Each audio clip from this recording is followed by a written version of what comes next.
let's flash back. I want to say it was probably 6 to 10 months ago. Chris was talking about actually, I think it was around February timeframe. So I guess it's only about 7 months ago. Chris was talking about this real cool product he saw in Indiegogo. And remember, I've been a big supporter of Kickstarter and crowdfunded projects. The router I have in my house that I reviewed on this show is the Portal router. I love it. I've had no issues with it. I've backed a ton of comic books, a ton of board games. I've never had a bad experience. I've had a delayed experience, but never had a bad experience. And I guess eventually you can't always roll the dice and succeed. So I did kind of have not so great an experience. So let's flash back to February. And this is not me cueing Stephen to flash something back because there's nothing queued up for that. But back in February, I started talking about a device I saw on Indiegogo after reading some blog posts on things like Slash Gear and a few other tech blogs about the Clarity Android assistant that was basically going to be billed as a device that had both Amazon Voice Services and Google Assistant built into it that would allow you to do hands-free queries with both those devices, be able to issue commands to them, tell them to play music. It would also have Skype and Netflix and cookbook apps and YouTube built into it. It was basically the Amazon Show device before the Show device was announced. It sounded awesome in theory, and I watched the hype video, I read some of the tech blog publishing, and I went, I'm willing to give this a try. And I plunked down I think it was $169 to say, I want to get this Clarity, this product. And then they changed their name later. They got acquired. It became Clazio. And I went, well, that's weird. Why'd they get acquired? And didn't think so much about it. And then I started watching the Indiegogo campaign after it closed out, and things got delayed a little bit. Something I was supposed to get in June or July, I didn't get until September, or I guess it was late August, early September. I went, well, this is problematic. So I had a box show up at my house completely unannounced. And I went, well, what's this? I didn't get any notifications of anything shipping to me. Open it up. It's, my Clazio Android tablet / voice assistant for Google and Amazon device. This is great. I didn't know it was coming. Well, let me set this up and see how well it works. So I open the box, pull it out. Everything's in there. The remote control, the power cables, this nicely built tablet, which has some big batteries in it, big speakers, sits on a nice metal stand. It's sturdy. I plug it in. I charge it up. I go and I see the chat room now. Phrasing, I did miss that one. I go and do the setup. I set up all of Android 6 on there. I tie it to all of my accounts, and I start playing with the device. And I go, okay, how do I make this work with Amazon Voice Services? How'd they get this baked in so that it could work with Amazon? I saw the hype video. It was literally, I could just sit there and talk to it. Well, there's a button here. Let me push that. What's this reverb.io app? What's going on here? Well, they kind of skirted around actually baking it in using the traditional API calls and stuff that you see other vendors use that might be starting to use Amazon Voice Services. Instead, they're leveraging an app called reverb.io to do the voice handoff and things like that.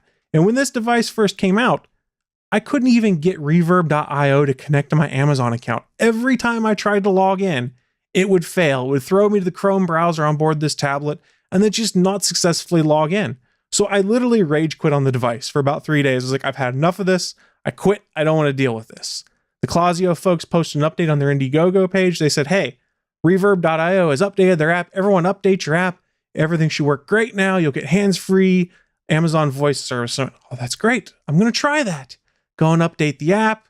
Go to set things up. I think on the 4th try of trying to get my Amazon account to connect, it finally connects. Everything starts working. I go to set things up on there and I go, wait a second. This isn't quite like all of the other Amazon Voice Services devices I have in the house. I just say the trigger word of a word because I don't want to say it here. And it works. It listens to me. Well, to make this work, I've got to have their app constantly running in the background.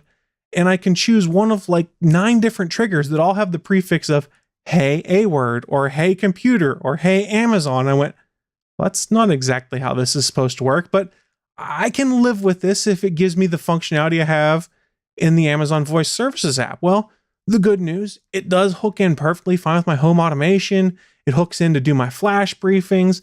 It hooks in to allow me to put things on my wish list. But anything beyond that, it kind of has issues with. If I tell it that I want to drop in on one of the other devices in the house, it tells me it's not supported. Then it places the call. Then the call sort of works until I disconnect it. So that piece doesn't work. If I tell it I want to listen to music, yeah, that piece doesn't work. It tells me that that's not supported by this application. So one of the big things I would use this for in my kitchen, that being tell it to play music while I'm cooking dinner, I can't make it do it. I have to go and pull up the Chrome browser, select that, and then hit the Amazon Music button, or go and get the Amazon Music app and launch it from the home screen. So the voice services piece, the voice control, not really there. But so that was kind of disappointing. It sort of does what it was supposed to, but not exactly. So I was really hoping, I was like, well, maybe the Android implementation of Google Assistant is better. Yeah, anyone want to guess how this goes? I'm going to guess that you had the best experience with Google Assistant that you've ever had in your entire life. I wish you were right, Stephen. I really wish you were right. So here's how they implement Google Assistant. That same app you have on your cell phone and tablets that's Google Now, which then became Google Assistant, that's exactly what they put on this tablet. So basically, you launch the Google app, and anything you would do through the Google app is exactly what you do there. So if you had like a Google Home in your building, it's not the same functionality. You can sort of go in there and tell it to play music and it'll open Google Music. You can tell it to do reminders and things like that, but it's not quite the same. It's kind of a half-assed implementation, and half-assed kind of a trend when you start talking about this device, it seems like to me. So the two reasons I bought it, Amazon Voice Services and Google Assistant, half-baked at best. And I went, well, my intent is just to put this in my kitchen. Maybe some of their stuff will work. And I pulled up the device and said, well, where's Netflix on here? There's no Netflix. Well, let me go pull up the Google Play Store. Search for it. Netflix doesn't show up in there. And I go, well, what's going on? So I log on to the Indiegogo page, start reading through the comments, and find out that Netflix is not supported on the hardware that's on there because it's so old, basically, that it can't support the current Netflix app. But please, feel free to sideload the Netflix app if you want to. And to be fair, once you set it up to accept installing apps outside the Google Play Store, yes, I could install Netflix. Yes, it was incredibly slow and did not work very well. Why is that the case? Well, when you go and look at the hardware, once people tore it apart, you found out that basically what's in here is roughly equivalent to the Nexus 7 tablet from 2013. Oh my. Yeah. Okay, and let me just pause you there for a minute, because I have one of these and it does nothing. Like it does nothing. You cannot run Facebook on it without it like hanging up. You cannot do anything. Maybe you could browse a website, maybe. And I say maybe authentically. Yeah, it has its problems. So I start reading through all of the comments in Indiegogo. I had only been paying half attention. You start to see that most people that got their device, they're pretty disappointed. The device is slow. It's not doing what your video promised. Had I known this is what I was going to get, I would never have backed your project. And the responses they're getting is, well, crowdfunding is hard. We put forth the best project we could, and we're working to refine it better. And we're working with reverb.io to make the app better. It did not come across very well. And then you start digging in there further, and there's people who have done some research on the internet and found, hey, there's third-party websites out here that are basically selling this exact same product. It was on sale months before the Indiegogo campaign even started. They started selling them there. And if you go back even further, the same hardware that looks a lot like this was a Windows device years ago that ran a version of Windows 8 on it that would allow you to do voice chat, Skype, run Netflix and things like that potentially might have just been resurfaced to run Androids. They could clear out backstock. Now, do I think that's true?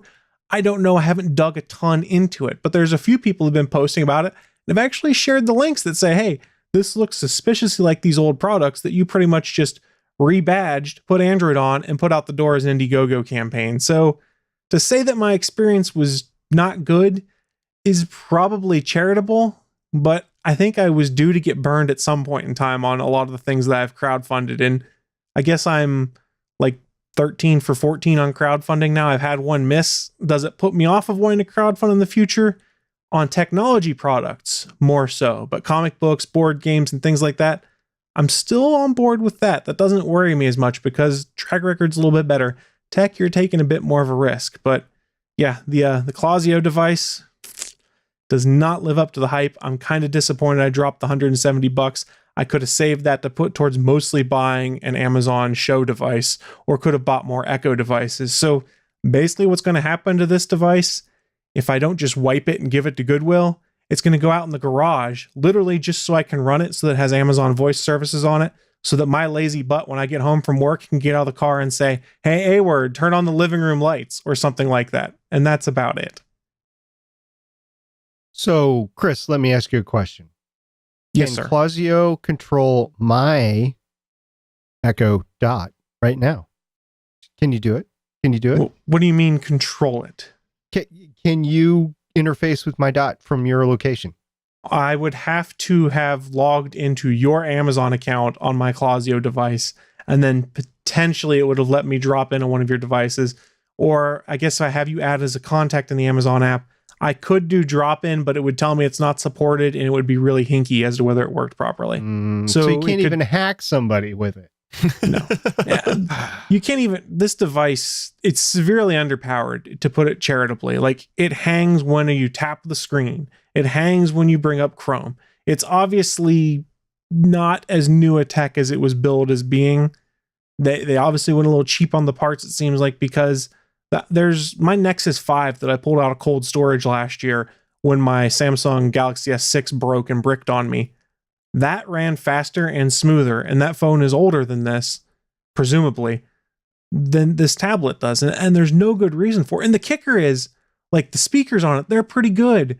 The batteries that are on it, they have long life. It's just the hardware of the tablet itself, it's just not very powerful, so it can't support these things. And the promised implementation of voice services for both Google and Amazon, it's not there. And when you go back and look at the hype video now, you can kind of see how they creatively got around the fact that we're not exactly doing this primarily. You can see it now, but you don't see it then. And I know I bid on it.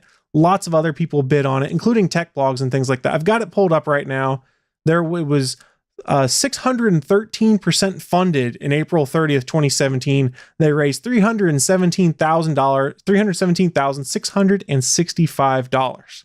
There were people that bought family packs of these things, 3 to 6 of them to put throughout the house.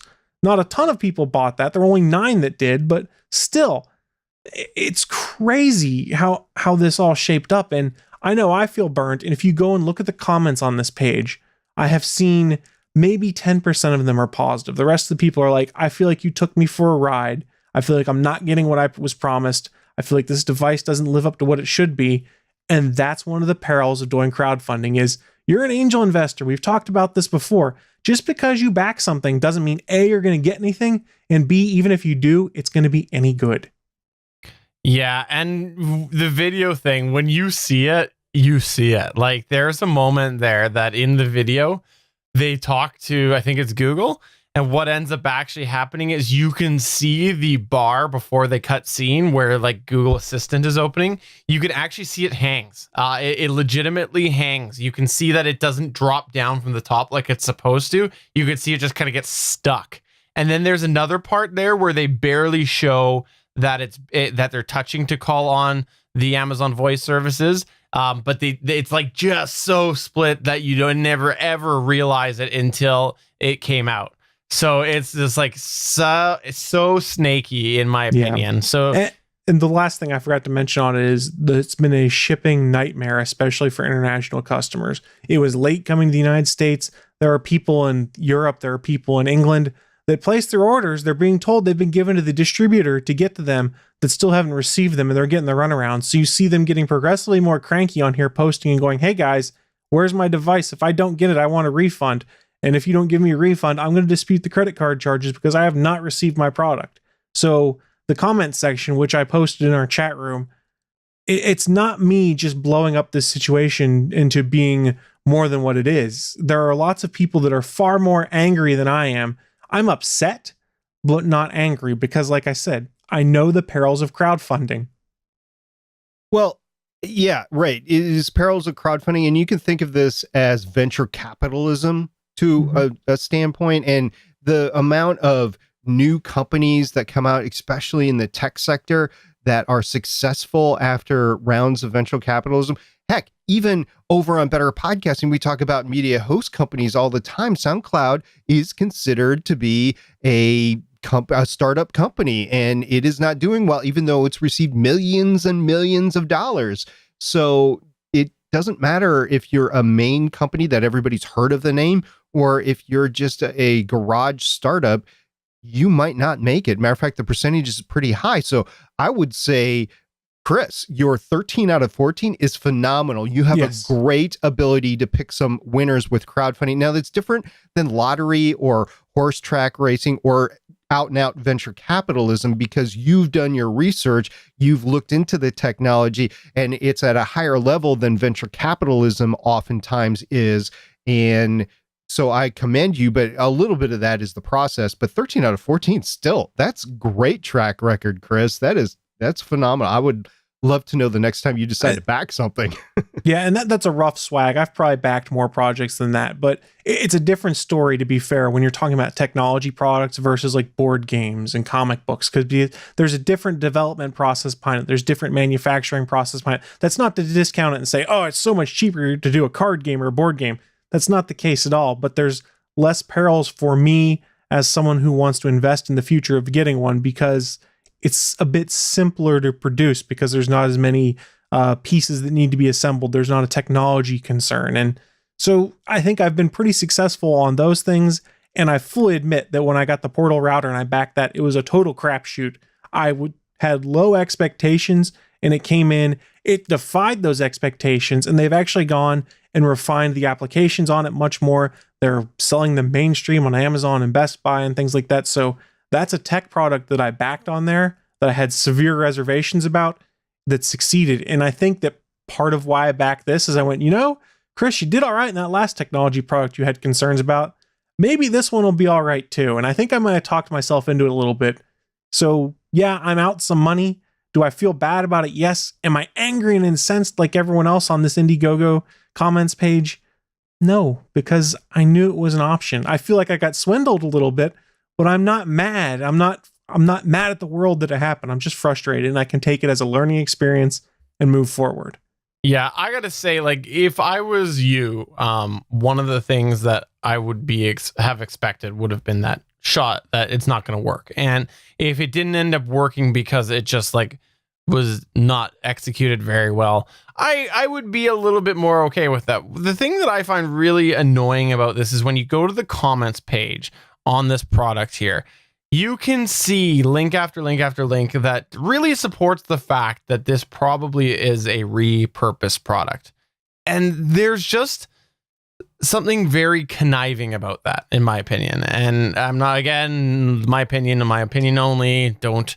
Technically, that's supposed to be against the Indiegogo terms of service. So I've seen some people that are up, they're like, we're going to float this up to Indiegogo and say that you violated the terms of service. Do I think they'll succeed? Absolutely not, because Indiegogo already got their cut, so they don't give a crap probably. Yeah, so it's just interesting, and I don't know.